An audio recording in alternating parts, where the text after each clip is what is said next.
I can say so for all the parents here, because I let them talk, because I've been here for this committee more than once here in Boston. My name is Anita Harrison. I'm from New York City. My son, Robert Harrison, been in JRC since 2000, since he was 11 years old. He's now 20. And he was diagnosed with autism since he was 5. He's been on medication from the time he was 5 years old to the time he was 11, before he came to JRC. He'd been on 4 or 5 different medications. There was medications that had very bad side effects, that didn't do anything, didn't do any good to him. It just made it worse.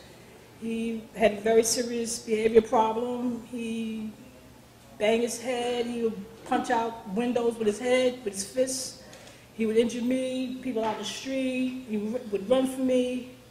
It was like, there was nothing I can do. He was admitted twice to Bellevue, psychiatric ward twice, once in 95 and again in 97 through the school term. And he was just, one time I went to visit him, he was so doped up on this medication, I think it's Luvox. It's like, he was in a cage, like one of those crib cages. He was, I think, 7, 8 years old. I went to see him. It just hurt my heart to see him there on this medication, and all he can say, Mommy, I'm sorry, just in and out. In his crib cage, it's like a cage, like a crib, like he's in there, they lock him in there. And it hurt my heart to see him like that. Twice he was admitted there.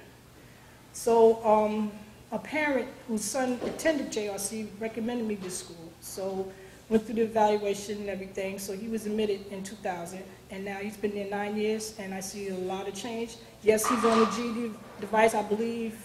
I'm not sure the year, I think it was 2003, probably 5, 6 years. I'm not sure, but he's been on it quite some time.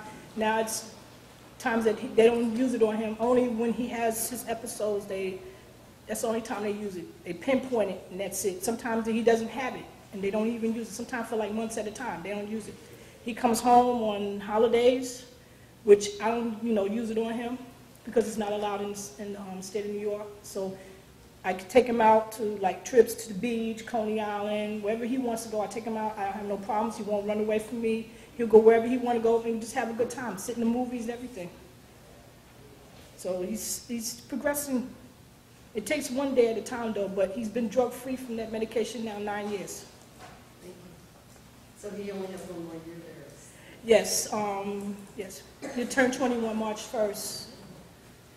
And do you have a plan, or do they help through ORMDD, they already went to the school to see him. They talked to him, so what I was told by the coordinator from there, from ORMDD, that they'll get all the records from the school, her and her colleagues go through it, and then they'll give me their decision. So that's all I know from them so far. But my son is improving from the time he was 11 years old to now. I'm not dealing with an 11-year-old kid now. I'm dealing with an almost mature adult. And without the school, I didn't know what else to do, because I figured it was my last hope. Because he was admitted to, I think, 3 different schools. One, I think, was the Deveron, which they rejected him, and then there was one here in Marlborough, Massachusetts, they rejected him, and then there was one up in Dobbs Ferry that they rejected him. So that the last one, that a parent whose son is attending here referred me to my son to JRC, and he's been there ever since, and he's approving. Thank you all very much for your testimony. You're welcome.